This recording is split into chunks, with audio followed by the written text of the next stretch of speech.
rights again. If you ask a question I don't want to answer, you're not going to get an answer. But just hear me out. Just listen to the questions first, okay, before you start objecting. Okay? Do you intend to answer all of my questions truthfully? Okay. Yes or no? Yes. Okay. Were you born in Belfast? Yes. Are you hoping I will make a mistake on this test? No. What is 3 plus 3 minus 2? 4. Okay, don't say just give me one word response, okay? Have you taken any drugs, alcohol? No. Let me finish reading the question. Okay? All right.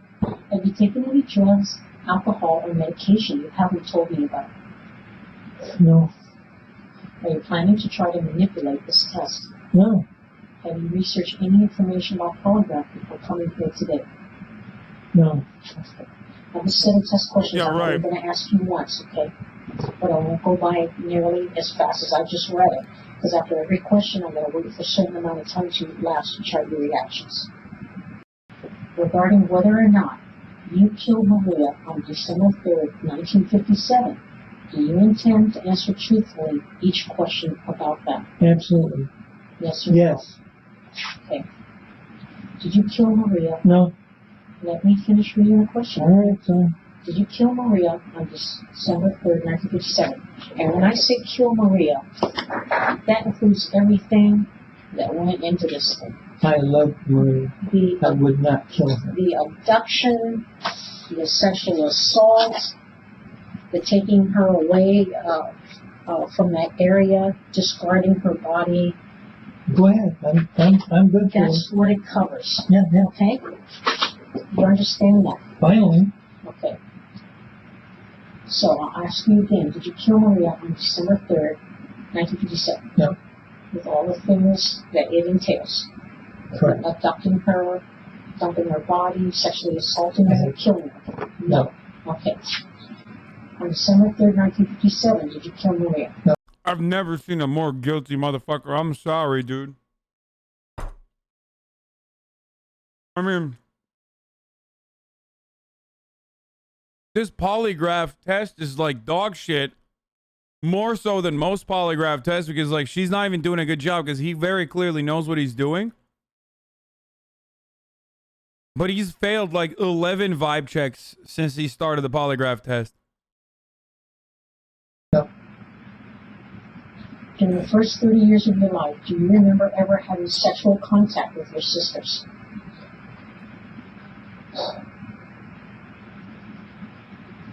And that means fondling, kissing, rubbing, penetration of any kind, whether it's digital or with your penis. I'm not going to answer that question.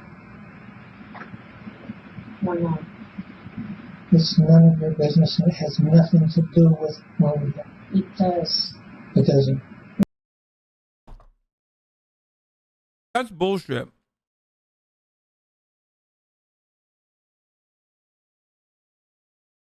You can establish a pattern of behavior from that. So that absolutely does pertain to the case, for the record.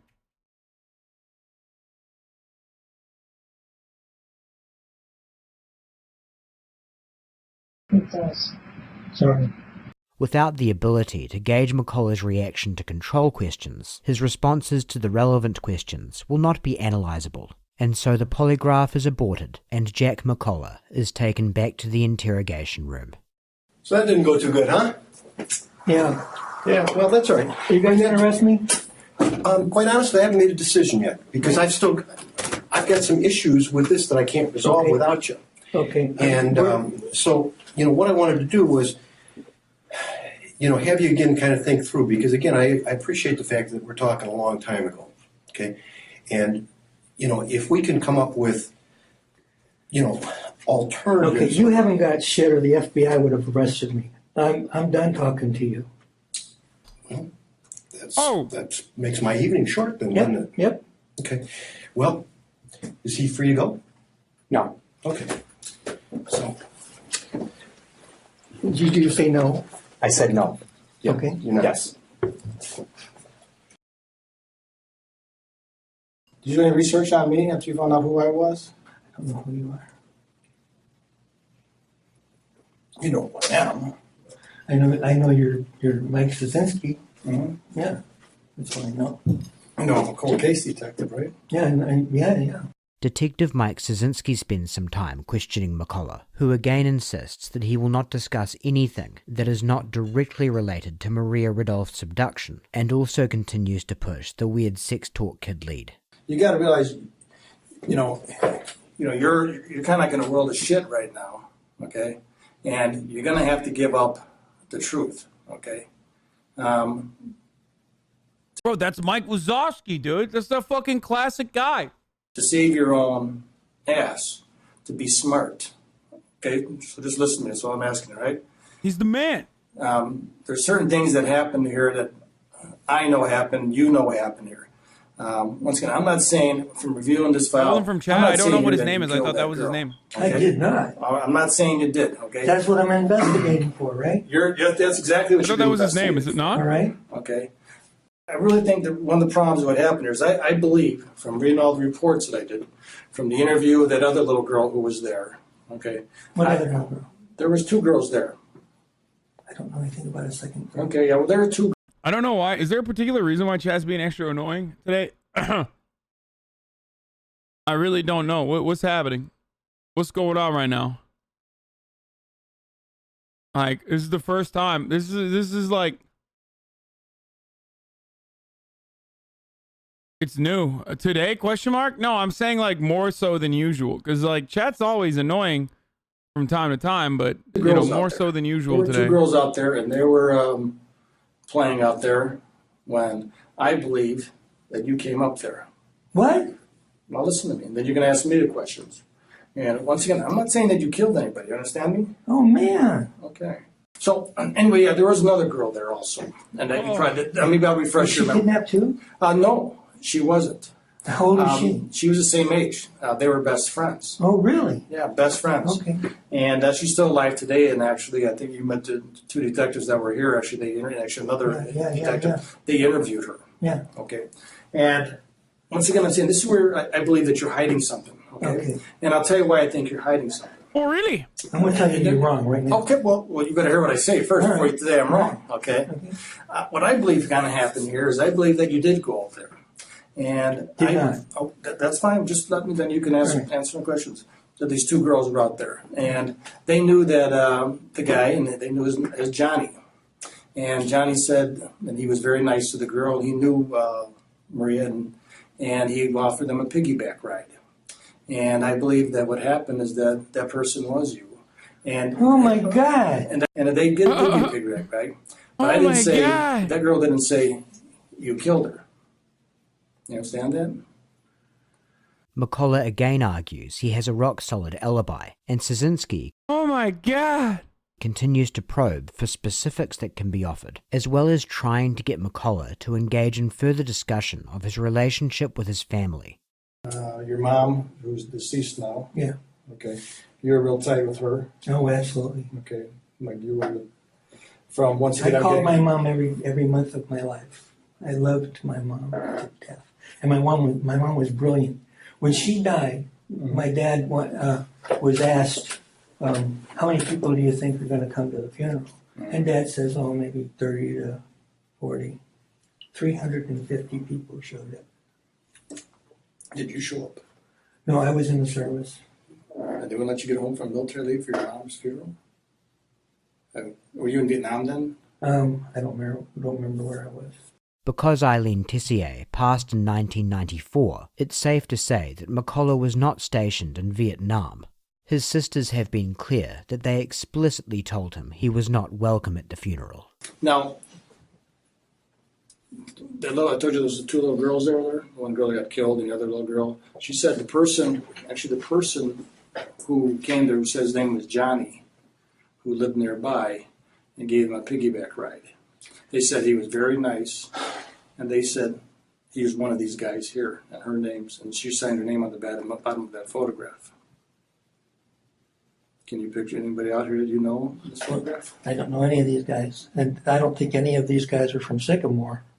The photo third from the left is the man that Kathy Sigmund positively identified as Johnny. It is John Tessier. Jack McCullough has just claimed to not be able to recognize a photo of himself.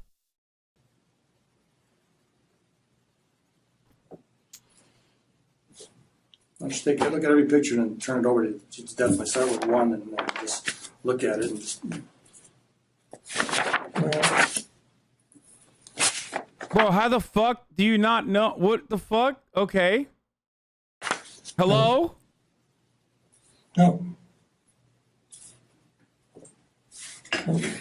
These guys aren't from Sycamore. Okay. Everything else the guy looks like. Hello? What is it like? Oh, you don't understand. Mirrors didn't exist in the fucking 60s, dude. So I don't know what I used to look like back then. There was no reflective pool that I could see my face. I've never seen my face, dude, until recently.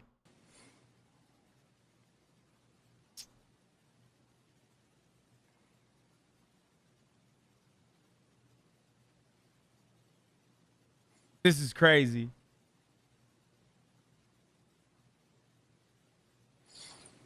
Don't know. You know what that guy looks like? He might look like me, but he's too feminine looking. That's you from a wedding picture. Obviously, that's Xerox. Hmm? It's a Xerox picture. That was you. It's a little whited out right there. That's you from a wedding picture that was put into this montage that the girl said it was Johnny that gave the girl the piggyback ride. Once again, she didn't say you killed him, but that's what they're saying. Number two, listen to this part. Number two, okay? Jack, look at me. Number two, okay? You know why this other case got other information we received? This is all documented. This other information that we received. Bro, how was it not like signed, sealed, and delivered when his mom literally on her deathbed confessed? I really don't understand how it doesn't work that way. I guess maybe it's a good thing that the justice system doesn't work that way, but like, it's like pretty fucking solid. You know what I mean? I guess it wasn't like a actually signed confession with like witnesses. So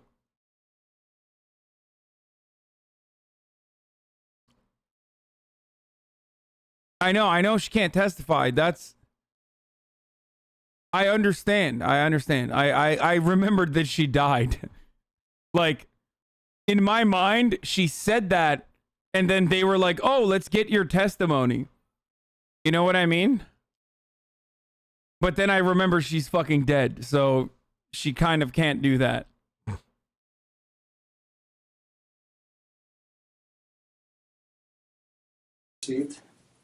Know who said that? Know who told us that you did this? Someone who I think is from all the information I read, is a very smart person, a very intelligent person, and someone who had lived with a bunch of guilt for a long time before she passed away.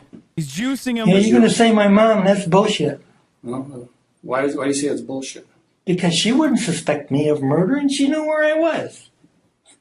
I'm telling you exactly. I'll show you the documentation that said that. Why does he sound like a baby?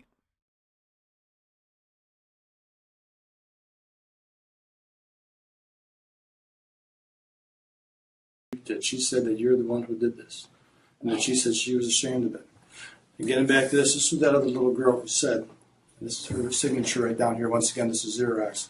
I said, now Jack, once again, I still think you're covering for somebody. I think somebody did something there. I think you were there when not when the girl got killed, but I think you were there when the girl got the piggyback ride.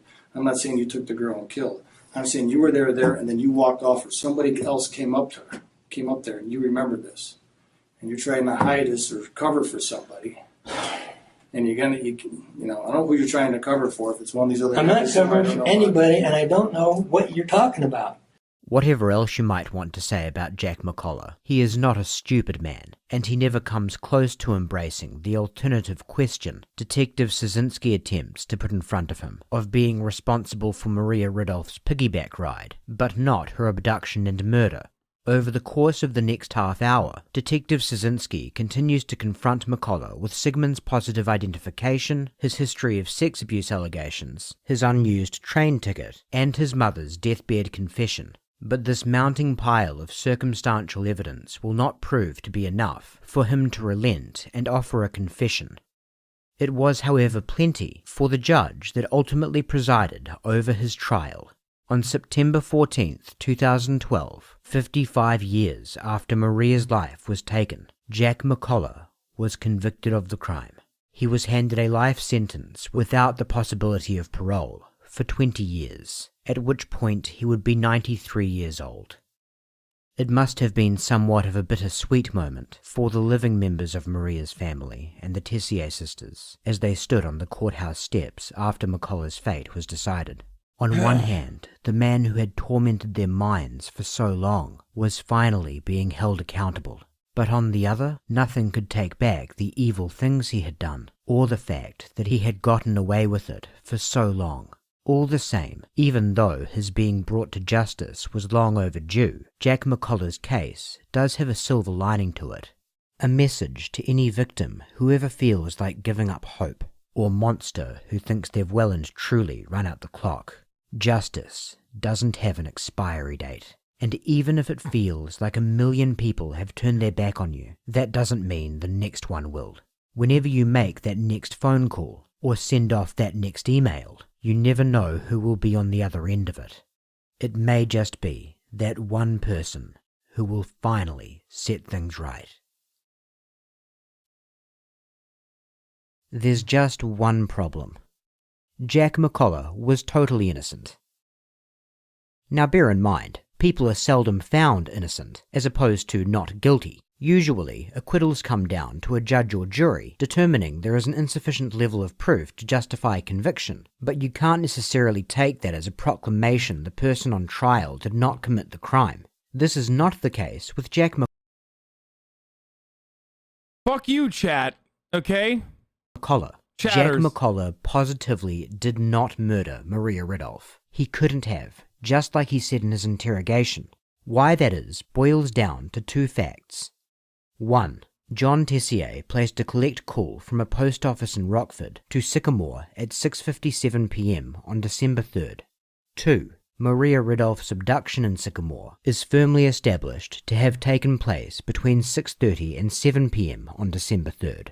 Before breaking down why these facts categorically rule John Tessier out, let's establish why they are facts, not just well-founded opinions. When the FBI initially... I literally don't believe... I was spoiled, and I was spoiled, and I still don't believe it. Like, that's the worst part. investigated John Tessier, he mentioned the collect call when giving his... Because I have fucking crazy vibe checks, dude. I just listen. I'm a vibe check Andy, dude. I mean, I would have tossed him in there just to be safe. You know what I mean? Alibi. The FBI did their due diligence in following up on this, and the resulting paperwork of that investigation is publicly available to this day. They spoke to the general manager of the Sycamore Ogle Telephone Company, who was able to confirm that a collect call was... Also, he still fucking sexually assaulted his sisters. Whether or not he did it, he didn't pass the vibe check. Exactly. That's what I'm saying. Thank you. I think you guys are forgetting that when he was like, you know, kind of an adult or, you know, a young adult, definitely either 18 or close to 18, he like raped his little baby sisters. So that's kind of... it's kind of fucked up. Was in fact placed by a John S. Tessier to the home of Ralph E. Tessier in Sycamore at 6:57 p.m. and the call was placed from the phone number 2-9297. That level of detail might... Bro, this fucking thing is so old. That was the phone number back then, dude. They didn't need more numbers, dog. What the fuck? That's how old this case is, bro.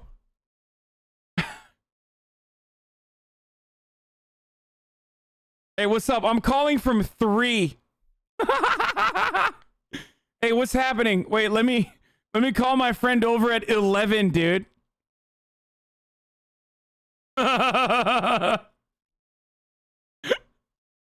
What the fuck, dude? Might seem a bit excessive, but you'll get why we're making note of it in a moment. Before that though, a bit of an explainer on the time frame of Maria's abduction, because there is some contention around this, even though, as you'll hopefully agree very soon, there really shouldn't be.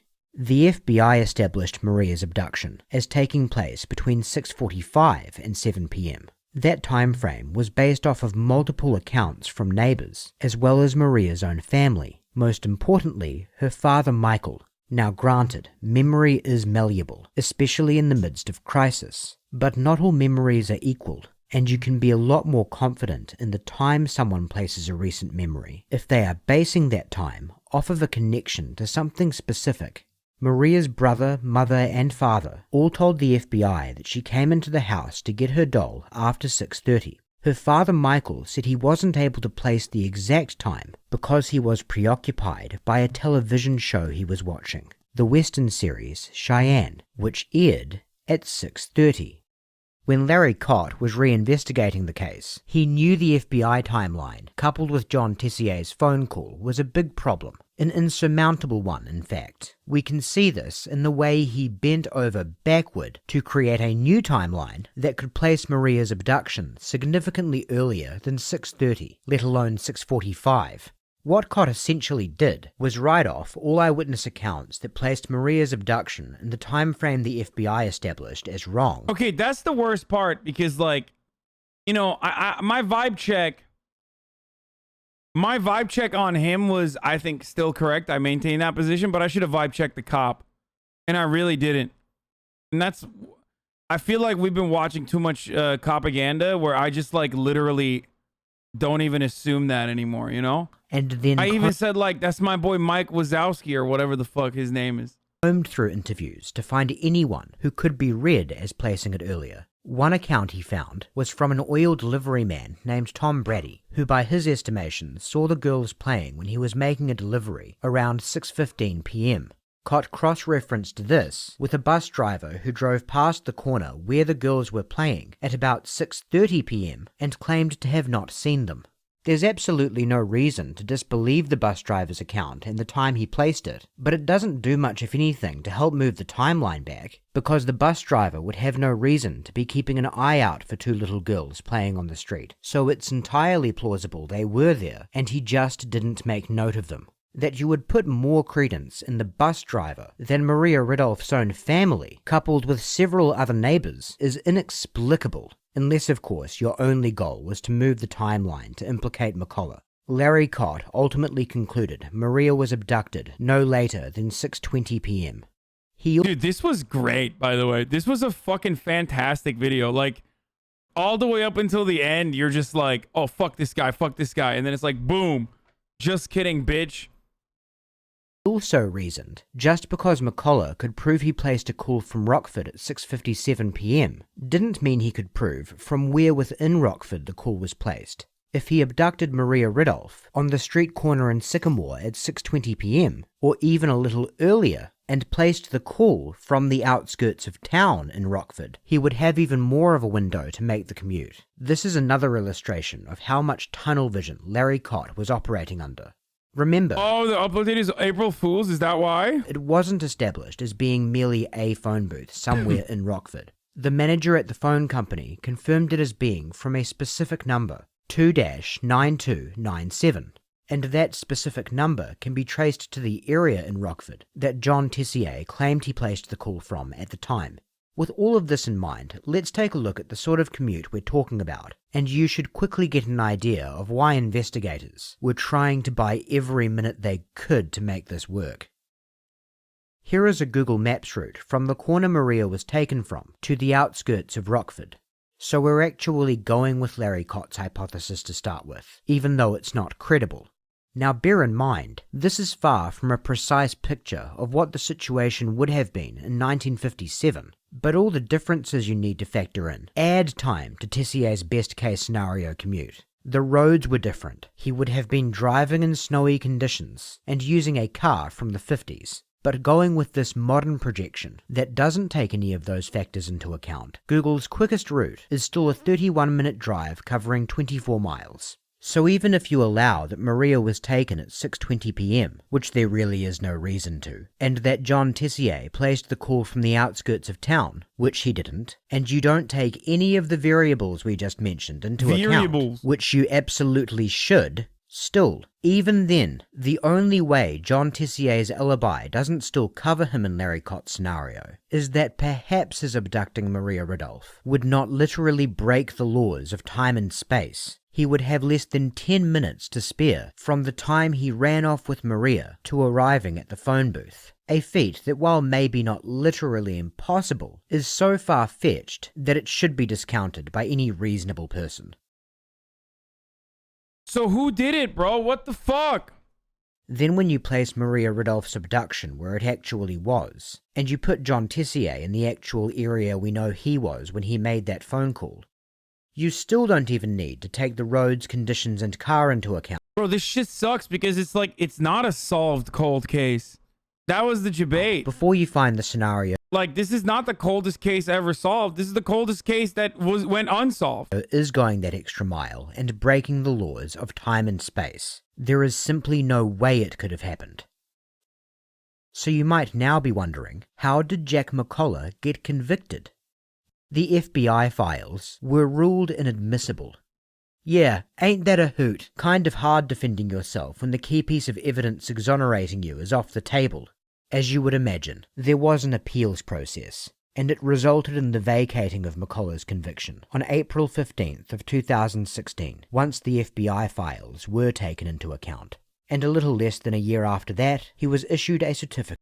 That's so fucked up. I mean, fuck this guy. Like, he is still a piece of shit, but ultimately, like, he should be able to sue the fucking government for damages. Of innocence, categorically clearing his name in the eyes of the law. Dude, that's crazy. The mom sorry just for lied. essentially lying to you. Oh, you know what? I wonder if the mom was like delirious and meant like he raped the sisters or something, or the sister just framed him as revenge. Like the mom never said anything and the sisters just framed him as revenge. For over 45 minutes. But it wasn't done to waste your time. It was to illustrate a point that's always worth keeping in mind whenever you open a newspaper or turn on the television. There's always more than one way to tell a story, and the way this story was told for most of the video's duration was very much in line with how it was being told by the mainstream press while everything was unfolding at the time. And it's not as if McCullough's recorded alibi wasn't known of during that period. He and his family were screaming about it to anyone who would listen. He even explicitly made the point about the phone call during part of the interrogation we deliberately fought through. If I made a phone call from Rockford, which you've got... I know right where it's at, yeah. And at 7 o'clock, Sycamore is 30 miles away. Motherfucker goes, or maybe he had a partner? Yeah, dude, you think 18-year-olds are like doing... Like they're doing gang raping? Like what the fuck are you talking about? Maybe he had a partner. I don't know who did it, but you're ridiculous if you think he did it. From Rockford. Yeah, organized. But just like it didn't suit the investigator's case, nor did it suit the story most of the media... That's possible? But he was still not at home when the crime happened and his mother lied, so why did he lie about being home? I don't know, but it doesn't matter. It's like physically impossible for him to be there. Media wanted to tell. The coldest case ever solved is just a much more enticing headline than a half-century later, one more dead end.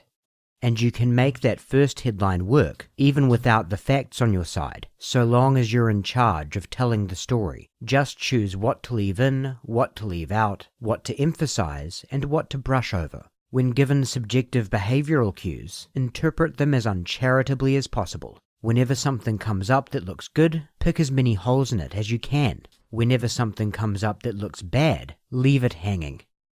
And to be clear, there are plenty of things in this case that really did look very bad for Jack McCullough. matching Kathy Sigmund's physical description, her eventual positive identification of him, his history of sex abuse allegations, more than we even had time to get into, by the way, the mysteriously unused train ticket, the creepy piggyback ride incident with Pamela Long, the strange disappearance of his adult daughter, though to be fair, there's no evidence linking him to that incident either, and his mother's deathbed confession, according to the account of his estranged sister who openly despises him.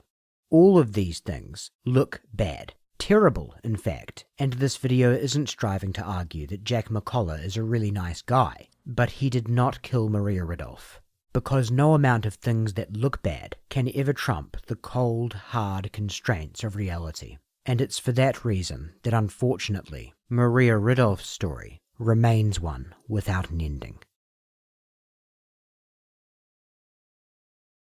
I don't know, man. It's still, he does seem like a sussy little baka. Like, I don't know. I mean, he's definitely sussy as fuck. Okay, before we move on to the next thing, I have to look at this, okay? I have to look at these, like, Hassan's take on stealing from Walgreens, okay? And I want to see, like, what people said. I want to see what they clipped, and I want to see what people said. And then we're going to move on to some other thoughts on shit. Stealing of the shampoo from Walgreens. Yeah, I saw this. This is so fucking stupid, dude. Like, just let people steal shit, dude. What the fuck is wrong with you? They're not hurting anybody. Like, that's unironically my take. Like, what is this? This is, like, actually dry snitching, dude. Like, what the fuck is wrong with you, dude? Like, are they stealing from you? No, they're stealing from Walgreens. Like, what are you, Mr. Wall or Mr. Green? Like, why are you fucking doing that? Of course, you know, I guess the clipper only had 29 seconds. Thoughts on stealing of the shampoo, which is precisely why in that 29 seconds, the clipper refused to show the other side of the argument, where I said that it's a major multi-million-dollar corporation that this person who is clearly, like, not in a good position stealing from, that there's insurance, and also on top of that, that most people steal when it comes to pirating content, and yet for some reason they get mad at this.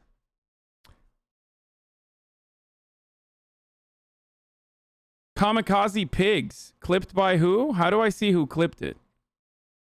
Thoughts? Kamikaze Pigs. Let's see.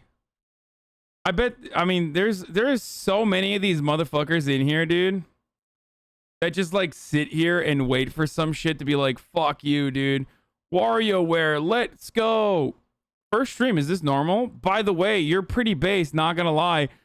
WarioWare, let's go. And then he's like, fuck you! Motherfucker from April 14th going from you're pretty base to, like, defending Walgreen. I guess his dad must have been Walgreen, dude. I'm not even gonna ban this person. No, I'm not gonna ban him. I don't give a shit.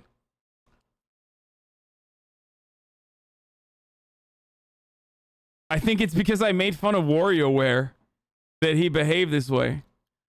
So let's see what LSF had to say about this. I can't wait. I can't wait for every motherfucker who literally pirates content on the internet to turn around and talk about how this person is the worst. Okay? Who are they hurting? They're hurting the whole community who is left with closed shops, turning the neighborhoods into just another ghetto. Shoplifting in San Francisco is so out of control that retailers are closing stores. 0% chance that this is a real story, and 100% chance that this is a placed PR story. Okay? Walgreens has closed 17 of its stores due to rampant stealing, and CVS has called the city one of the epicenters of organized retail crime.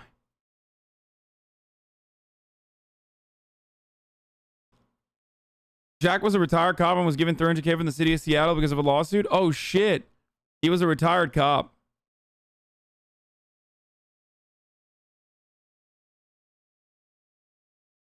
Yeah, I wonder if Walgreens is closing because of organized retail crime.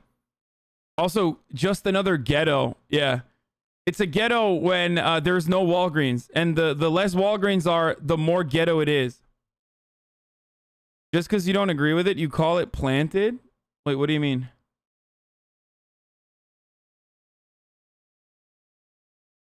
Yeah, Walgreens announced in August 2019 that they were closing 200 stores throughout the U.S. for reasons unrelated to shoplifting. Since then, they've closed a higher percentage of stores in New York City, where no such shoplifting epidemic is said to exist. There's obviously shoplifting at San Francisco Walgreens. Some of it is caught on tape, but the reason to believe it's so bad it's closing stores. Stores are closing because they were scheduled to close as part of a broader urban consolidation strategy that predates Boudin. We also know this because CVS, which we are told is being hit with the same wave of organized crime shoplifting, didn't close a single San Francisco location as Walgreens closed 15. I wonder if there is a genuine financial reason as to why Walgreens is closing up all these fucking stores, or if it's the shoplifting, dude. That shit's so fucking stupid. Just like literally think about it, dude. Why the fuck? What did they steal? How many instances did stealing happen where maybe Hassan is wrong? Couldn't be. Why would I be wrong on this, dude? You think Walgreens is like they stole fucking hair products like 3 times? So I guess that must mean we have to close these stores? Like, what are you, crazy? Or maybe there's a larger... Oh, he said isn't you psycho. Oh, I read it wrong. My bad. Especially when like all the expensive shit's already locked up. Just another ghetto. You almost held it together, but just couldn't help yourself but give yourself away. Why? What's up with that phrase? Is there some sort of association I'm not supposed to be making?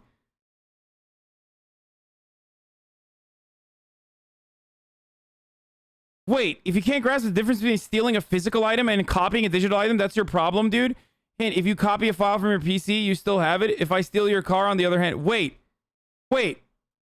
Why is that not theft? I didn't realize intellectual property was also not considered theft then.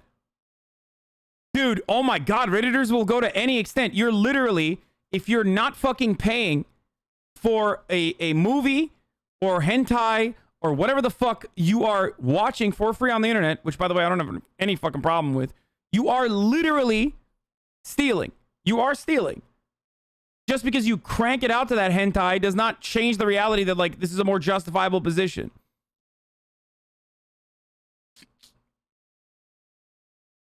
That's not the point people are making. People are saying that all theft is bad. You should snitch on thieves because it's morally right. I don't think that pirating IP is that bad. But if you want to be morally consistent, you have to admit that it's all wrong and should be punishable. If you think some theft is less severe, then why can't you extend understanding and compassion to the guy stealing $100 to $200 worth of shampoo? At the end, the consumers have to make up the theft, so the people pirating IP are still fucking people over. The porn industry got destroyed because the tube sites and pirating. It's not harmless. Pirating doesn't take anything away? Wait, what? Oh my God, this dude can't comprehend.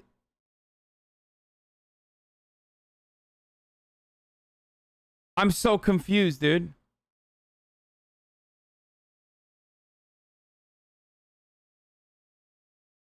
Like, pirating is not real theft because it's not taking something away. Like, I don't understand. How are we making that into the that's a gigantic difference between I guess the way that people understand theft. Like, go tell that to the fucking corporations, which, by the way, I agree with you.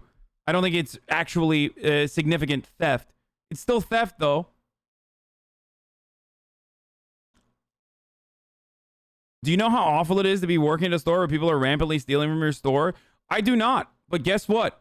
I'm willing to bet that it's not actually awful working at that store. It's awful because your bosses fucking blame you for it. So instead of getting mad at the poor motherfucker who's like stealing shit, maybe you should recognize that it's your bosses that make it awful for you, not the motherfucker who stole $100 worth of shampoo. That's the other part of this, like, where people are like, I work in retail. First of all, none of these Redditors have ever been outside. So I know for a fact that they're most likely making up that they worked in retail. Okay? But, like, if your bosses are subjecting you to worse conditions as a consequence of, like, theft happening because of, like, lost property that the company should be offsetting regardless, and it literally is, then that's them being fucking dickheads. Not like the person stealing a shampoo. The person stealing shampoo is being a dickhead too, because it's stealing. They're doing it because they want to either like make money because they're in such a fucking horrible condition that they're stealing shampoo from Walgreens. Oof.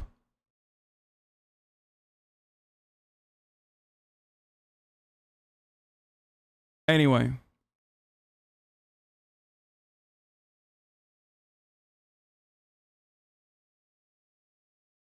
Also, for the record, I just want to point something else out here. And that is that this is not the same as like stealing from a small business. This is not the same as stealing from another human being. This is not the same as putting another human being's life in jeopardy. Okay? Not saying that at all. So chill.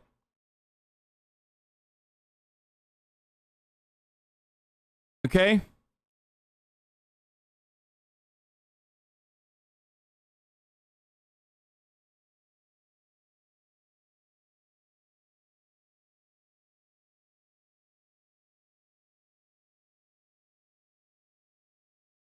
Anyway.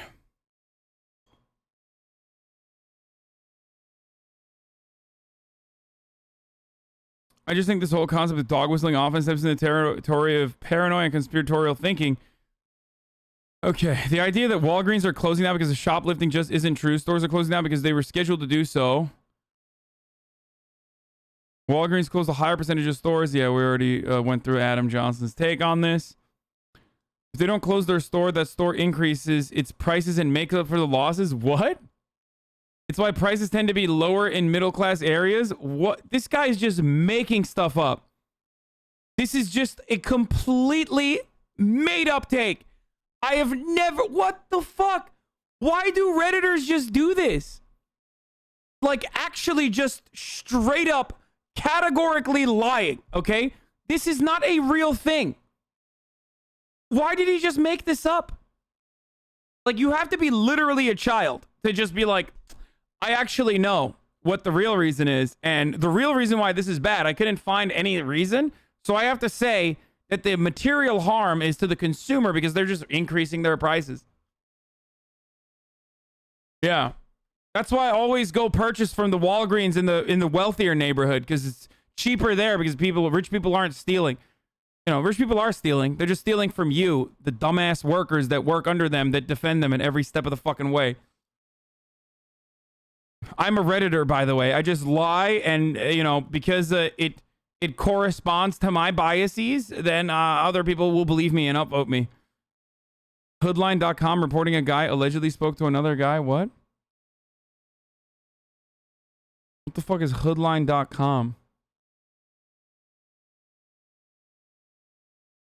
Anyway. Hey, OP here. I posted this because I thought it was funny and based, by the way.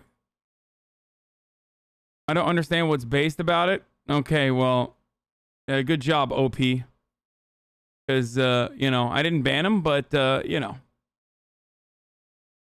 Oh, by the way, that guy didn't post it because he thought it was funny. Just let people steal. That's not exactly a fucking title that says you were on board. Bro, but his take is correct. You're being naive. Bro, you're so naive. You're so naive. We all pay for it, bro. Wow, you should pay them back with interest. Bro, you're just making shit up. The only thing we know for sure is that he is stealing. Hey, been here a while. When are you finishing Dark Souled? We all have to pay more when shit gets stolen, bruv.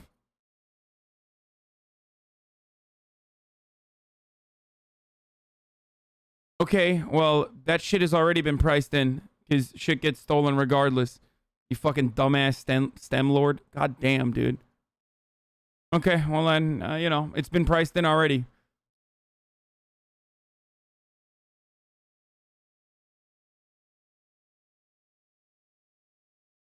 Just look at the top comments. They're even worse. Ooh, let's see. I thought controversials would be the worst. Let's see. Best? What's the difference between best and top? You know, I wasn't expecting him to explicitly say it, but he did. I think the best part about this argument is, like, how little people give a shit about, like, you know, when they're doing the theft. But when other people are doing it, and it's not like, it's still relatively harmless. It's the biggest fucking problem on the planet. Someone that worked in an office and retail outlet for a number of years. An office of a retail outlet. Okay, interesting. So not retail, but an office of a retail outlet. Stealing does affect the employees. Yeah, okay, dude. HR Andy over here. Let me hear what HR Andy had to justify fucking firing people in different parts. They will usually have a system called something similar to shrink, which is the acceptable losses due to theft, waste, damage. Employees were incentivized to keep this number to a minimum since it directly accounted for their bonuses each year. Not only that, the upper management used to look into losses, and if a store wasn't performing, it would result in job losses and defunding of stores. Not saying I agree with this approach of fucking the little guy, but this is a sad fact of what happens. Kind of seems like those fucking bosses were being dickheads. And, incentivizing people while simultaneously, here's the part that you don't understand. First of all, retail workers are not getting fucking bonuses. So I don't know what fucking, like, Neiman Marcus Andy is talking about over here. Like, what retail employee of fucking Walgreens is getting bonuses? Two, what I fail to comprehend is, like, how your mega corporation will literally tell you, don't pursue asset management, like losses like that, because it's already insured, because they don't want you to get in trouble, because that will cost the store a lot more if you chase after a thief and get fucking your shit pushed in. Okay? So they literally tell you, don't go after people who steal. Okay? But then simultaneously take money out of your supposed bonuses or your paychecks?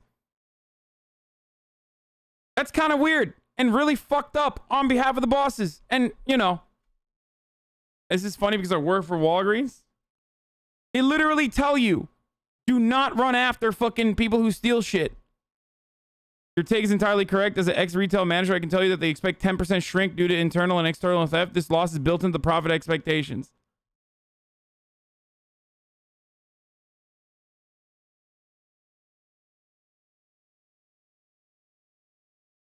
I don't know if Walgreens gives bonuses. I'm actually surprised. They do actually get bonuses, by the way? Okay. Well, that is shocking. Stop defending thieves. Everyone steals. My point is, I get more mad at people doing wage theft rather than, people doing petty theft because they're trying to fucking survive. That's the point. You steal all the fucking time. You steal intellectual property. I steal all the time. I'm watching DMCA-able content. That's technically theft. I didn't ask to fucking be able to watch this shit. And it barely fucking falls under the category of fair use. You steal movies all the time. You steal porn all the time. You steal hentai all the time. You steal fucking comic books all the time. And that's fine. Okay? And that's the point. Do you get it? Do you understand? Shampoo equals survival? I mean, yeah. That he could be selling that shampoo to survive, one. And two, hygiene is a necessity for, being able to get a job. You don't know what his fucking situation is. He could literally be homeless. Fuck do you mean? Of course, again, I forget that you're a sweaty gamer who has literally never seen the inside of a shower, so clearly you don't understand how important hygiene could be to potentially secure a job in the future. You don't need to because you're a fucking neat and you live with your mommy who gives you all the chicken tendies and the love you need. But yes, shampoo is essential and very important for hygiene. He's probably going to sell it, but still.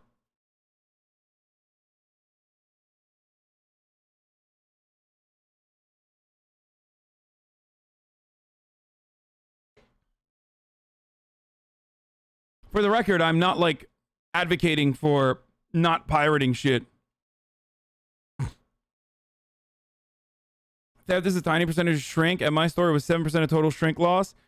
He would know that if he actually worked in the store.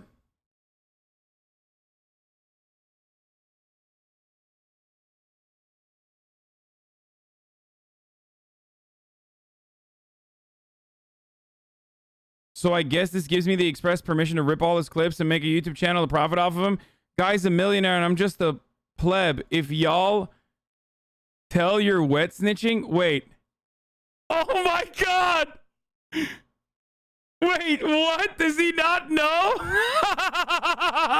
What a fucking idiot, dude. Yeah. Yeah, you should do that. Oh, no. He really thought he got me there, dude.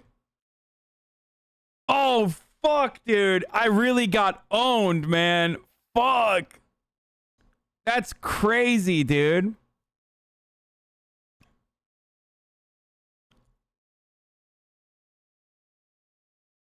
Pretty sure the OP was just an anarchy and didn't realize that LSF was going to bite at the chance to shit on you. Oh, really? Oh, he was a crusty anarchist? God damn, dude. Fucking crust punks, dude.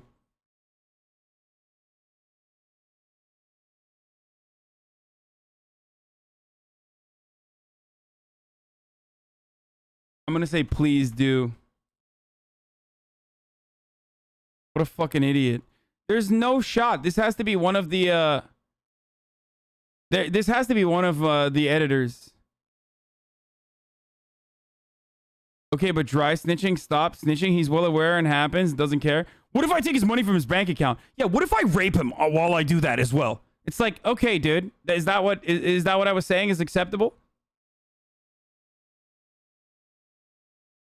Like, what if I murder him while I steal his money from his bank account? Like, okay, dude, it's sick. I guess, you know, in that situation, that would be ridiculous. Yes.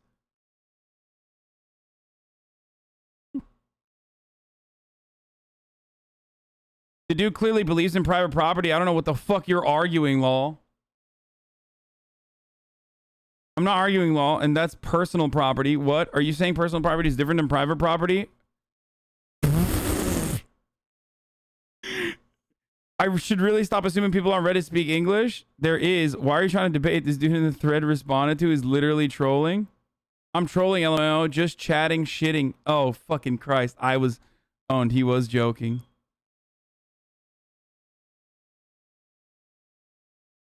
God damn it. I got debated. Fuck!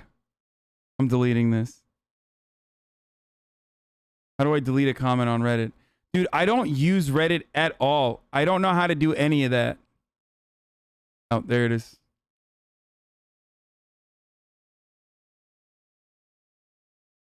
No, man, you can't delete. Nope, too late. I deleted it. I want other people to fucking fall for it too. So I'm not gonna have that on there.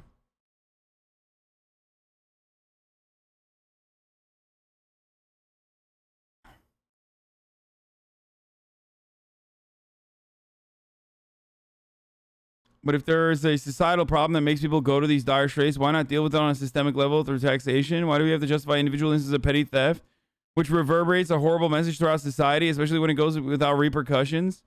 Okay. So my take isn't to say that like stealing is always correct or stealing is correct when, and that is actually a really good take, by the way, Delayed Autistic Guppy. It's a very good take. So, and that's precisely the point I am making as well. My take is that individually trying to, you know, punish this person or going after this person individually, I think is silly. Ultimately a silly thing, especially because, as you already mentioned, it's not, as you already mentioned, it's the system that is pushing people to go out and do such a thing. Like, no one is fucking stealing shampoo from a CVS because while they're in a good situation. They're doing that because they're desperate. Okay? Or Walgreens, sorry, not CVS.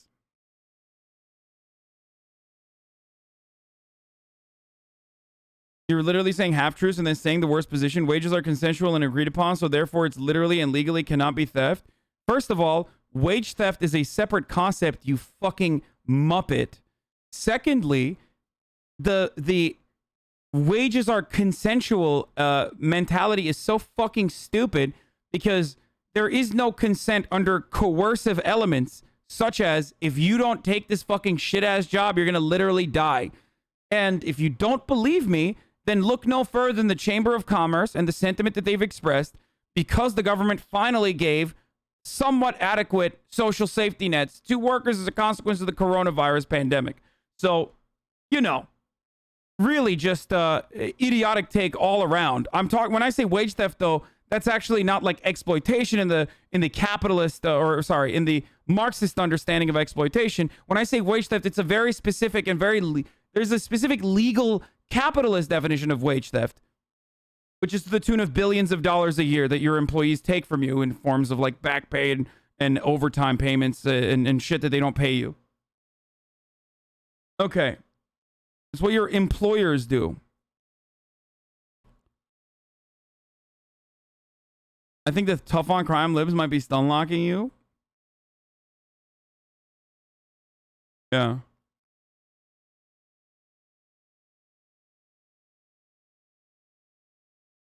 A lot of retail thefts are addicts too, which is a problem that needs a more sympathetic approach. No, that person was not an addict. He had a big ass bag, dude. He's probably gonna sell it. Anyway. This motherfucker's talking about a grocery market in Serbia, bro. Okay, dude. Yeah.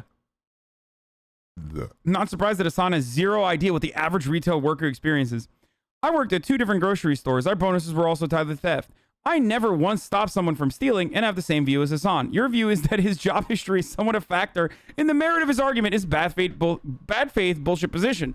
The problem is corporations punishing stores for customer behavior. Any repercussions felt by employees for shoplifting shouldn't incentivize justice against people stealing, but just against corporate greed. This mentality is exactly why giants like Walmart or Target can get away with this shit, because they put the target on someone else's back and you fall for it. Rolled.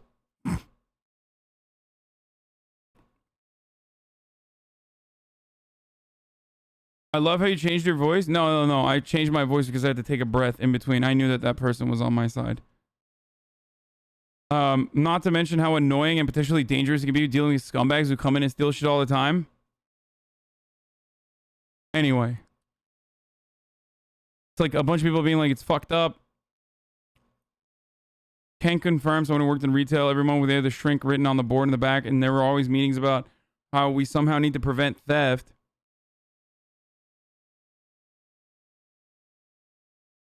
Are you going to tackle someone for stealing a $5 item? I'm sorry, you don't value your health. Literally. And they actually tell you not to do that. So that's a lie too.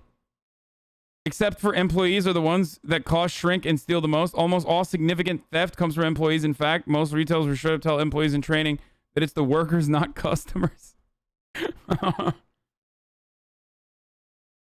Yup, blame the people surviving instead of corporations that make you live by such shitty metrics. Such a little baby bitch, lol.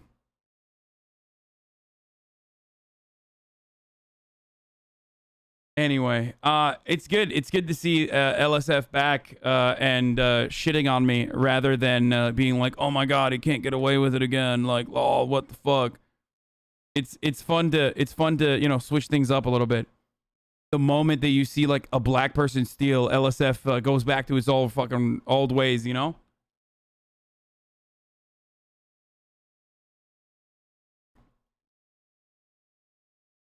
I love when people say this, by the way. Yeah, I don't care if people steal from corporations as long as the employees aren't getting hurt. Go crazy. Straight up. And it's always funny because like they have to take it to extents where it actually feels bad.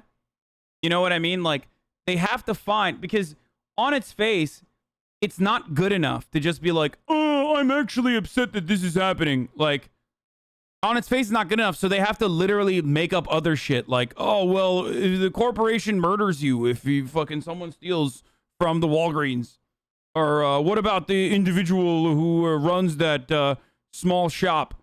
Like, okay, that's not what we're talking about.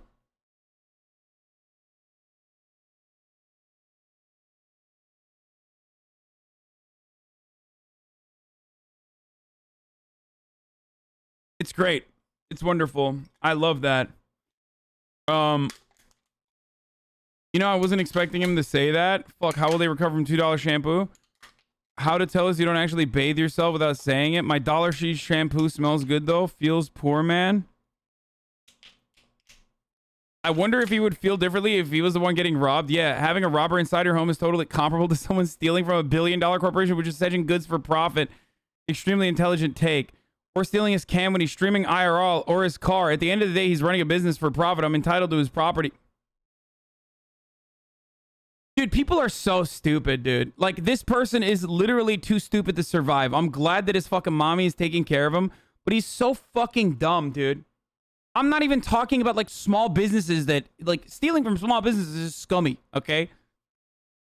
It's scummy. You're a fucking dick if you're doing that. You can try to, like, hyper-rationalize it all you want, but it's fucked up.